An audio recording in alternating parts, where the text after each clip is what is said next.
briefcase whispers my father's name when the moon's aligned just right over Dust Creek Station. And that's how I know I'm either blessed or damned. Maybe both. I've been carrying this transparent thing for 3 months now, ever since I pulled it from the wreckage of a merchant vessel floating dead in the Kepler Drift. Inside, something that looks like a galaxy spins slow and patient, all spiral arms and dying stars, beautiful as a woman's smile and twice as dangerous. The case itself is made of something that ain't quite glass, ain't quite crystal. Something that hums against my palm when I hold it and shows me things in its depths that probably ain't meant for human eyes. My name's Cade Meridian, and I used to be a lot of things before I became a drifter with a mystery strapped to my back. Used to be a freight runner. Used to be a deputy marshal out in the Cygnus territories. Used to be a son with a father who taught me that some burdens choose you, not the other way around. Now I'm just a man with a case full of impossible things, and half the galaxy's bounty hunters breathing down my neck. The whispers started 2 weeks after I found it. Always my father's voice, always saying things I remember him telling me when I was knee-high to a maintenance droid. Be strong, boy. Be steady. Some things in this universe are worth more than your life, and you'll know them when you see them. Problem is, I don't know what I'm seeing, and everyone else seems to know exactly what it is. The cantina on Dust Creek Station smells like recycled air and broken dreams, same as every other watering hole on the rim worlds. I'm nursing a glass of something that might have been whiskey in a former life when the first one walks in. She's got the look of corporate security, clean lines, expensive augmentations, the kind of confidence that comes from never having to wonder where your next meal's coming from. She slides into the booth across from me without invitation, her pale eyes fixed on the case I keep chained to my wrist. Mr. Meridian. Ma'am, I don't look up for my drink. You're either very brave or very stupid to approach me direct like this. I'm very well paid. She places a data pad on the scarred plasteel table between us. Helix Corporation is prepared to offer you 12 million credits for what you're carrying. No questions asked, no complications. Just a clean transaction, and you walk away rich enough to buy your own moon.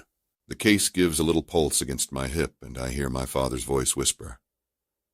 Trust ain't something you can buy, son. It's something you earn, one choice at a time. Not interested, I tell her. Her smile doesn't reach her eyes. Mr. Meridian, I don't think you understand what you're carrying. That's not just some artifact you pulled from a derelict. That's a Nexus Core, a compressed dimensional matrix containing an entire pocket universe. Do you have any idea what someone could do with that kind of power? I take a sip of my not whiskey and finally meet her gaze. I'm starting to get a notion. The wrong people get their hands on that. They could rewrite the laws of physics in a localized area, create their own private reality where they're God Emperor of everything. The right people, people like Helix. We'd use it to solve the energy crisis, end scarcity, maybe even find a way to reverse entropy itself. And which kind of people are you? Her smile turned sharp. The kind that pays better than anyone else. I'm about to tell her exactly what she can do with her 12 million credits when the cantina's lights flicker and die. Emergency illumination kicks in a heartbeat later, bathing everything in hellish red, and I can hear the distinctive whine of charging plasma rifles. Cade Meridian, the voice booms through the cantina's cheap speakers, electronically distorted, but carrying the unmistakable authority of law enforcement. "This is Marshal Kane of the Frontier Justice Coalition. You're surrounded. Surrender the artifact and submit to custody, and nobody needs to die today." The corporate woman's hand moves toward her jacket, but I'm already rolling out of the booth, dragging the case with me as plasma bolts sear the air where my head used to be. The cantina erupts into chaos. Screaming patrons diving for cover, overturned tables, the acrid smell of ionized atmosphere. I make it to the back exit, just as the door explodes inward. 3 figures in Marshal's gear storm through, their visors glowing with targeting data, but I'm already moving. Muscle memory from my law enforcement days kicking in. I put 2 shots from my sidearm into the lead marshal's chest plate, not enough to kill, but enough to stagger him. And then I'm through the rear hatch and into the station's maintenance corridors. The case is singing now, a low harmonic that I can feel in my bones, and my father's voice is clearer than it's been in weeks. "Run, boy. Run fast and don't look back. Some hunts don't end until the hunter or the hunted is dead." The maintenance tunnels of Dust Creek Station are a maze of pipes and conduits, lit by the occasional work light, and filled with the constant hum of life support systems. I know these passages. Spent 3 days hiding here once, when a cargo run went sideways, and I needed to lay low. Now I'm grateful for every twist and turn as I put distance between myself and the marshals. But I'm not the only one who knows these tunnels. The voice comes from the shadows ahead of me, cultured and calm. "Mr. Meridian, a word if you please." I freeze, my hand on my weapon, as a figure steps into the pale light. He's tall and lean, dressed in the kind of expensive clothes that mark him as either very wealthy or very dangerous, probably both. His face is ageless in the way that comes from high-end gene therapy, but his eyes are old, ancient even. "Dr. Elias Vorn," he says, offering a slight bow. "I represent certain interests that have been tracking your movements. Let me guess, you want to buy the case too." His laugh is soft and genuinely amused. "Oh, my dear fellow, I don't want to buy it. I want to warn you about it." That stops me cold. "Come again?" "You're carrying a Pandora device, Mr. Meridian. A prototype dimensional weapon developed by the Terran Science Directorate 30 years ago. Your father was part of the research team." The case pulses, and I hear my father's voice. "Don't trust him, Cade. Don't trust anyone. But I need answers more than I need caution. My father was a freight engineer, worked the shipping lanes between Proxima and Wolf 359.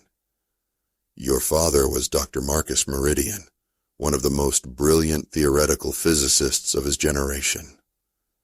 Vorn's eyes are sad now, filled with old regret. "He helped create that thing you're carrying, and when he realized what it could do, he stole it. Disappeared into the outer rim with his family, tried to live quietly. But you can't hide from something like that forever." The tunnel suddenly feels too small, the walls pressing in. "You're lying. The device contains a compressed universe, yes, but not an empty one.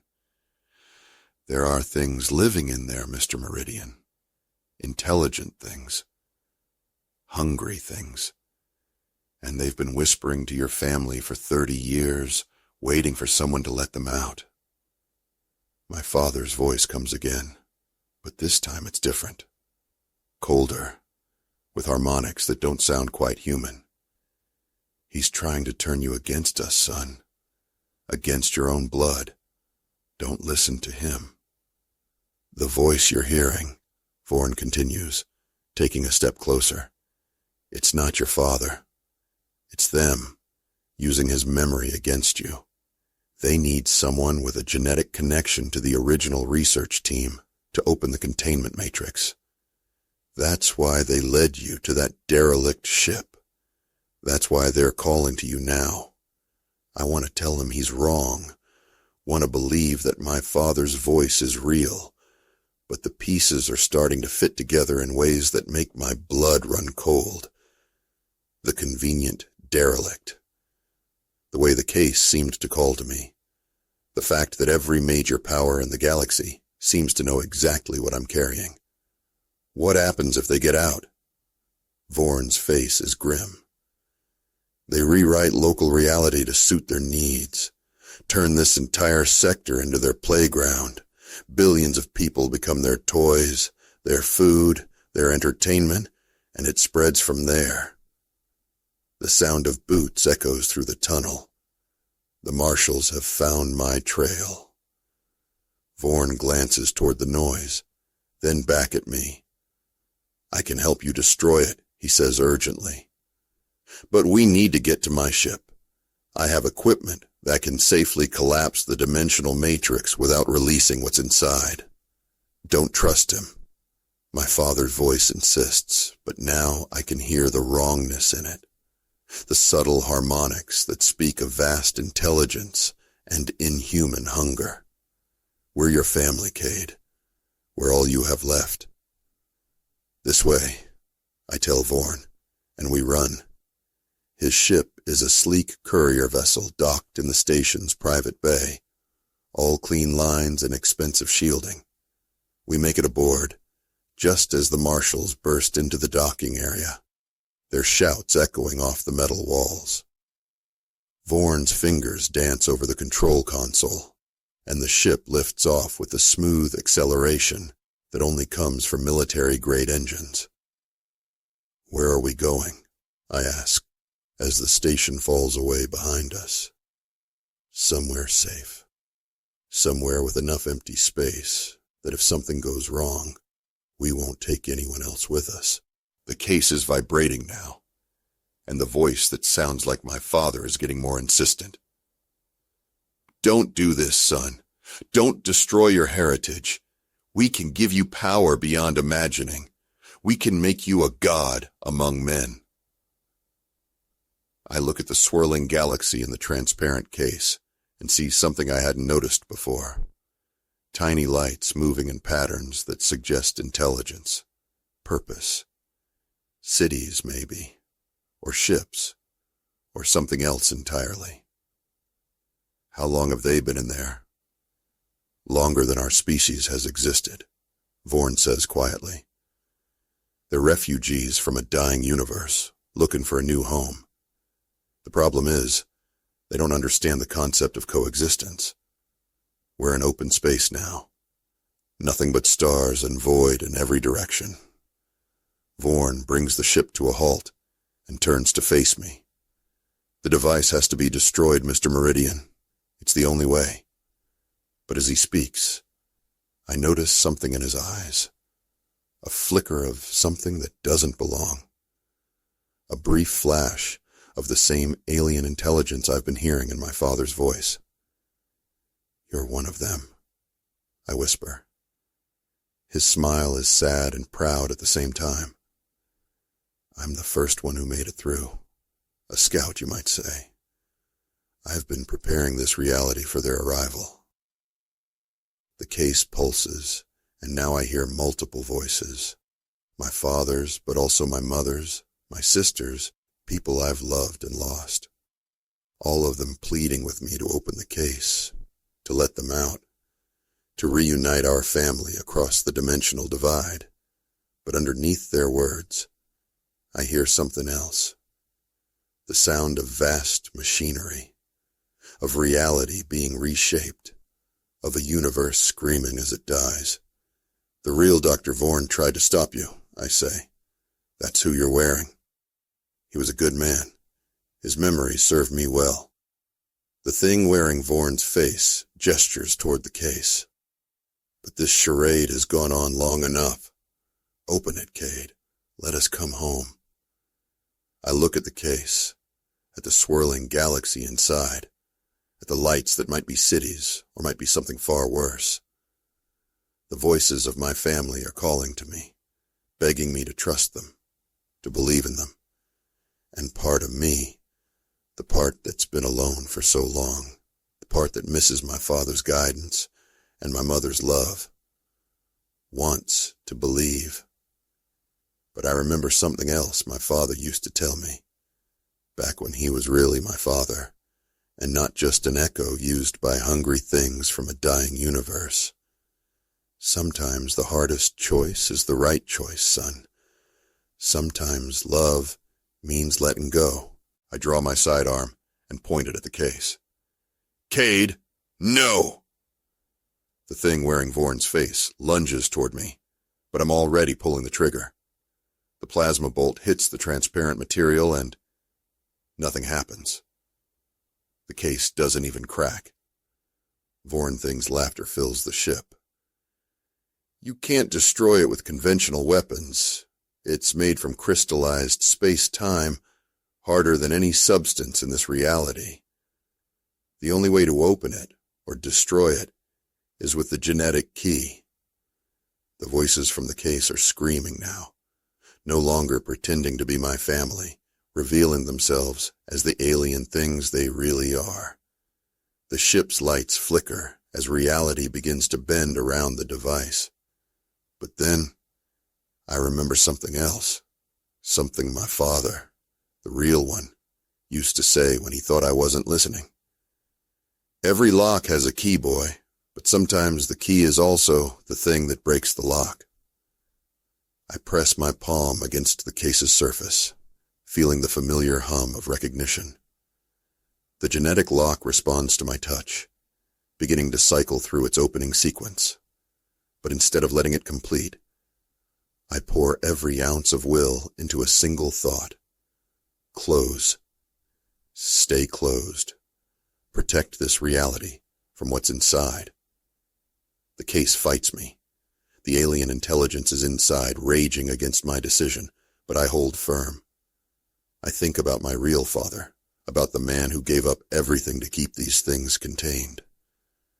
I think about the billions of people who will die if I let them out.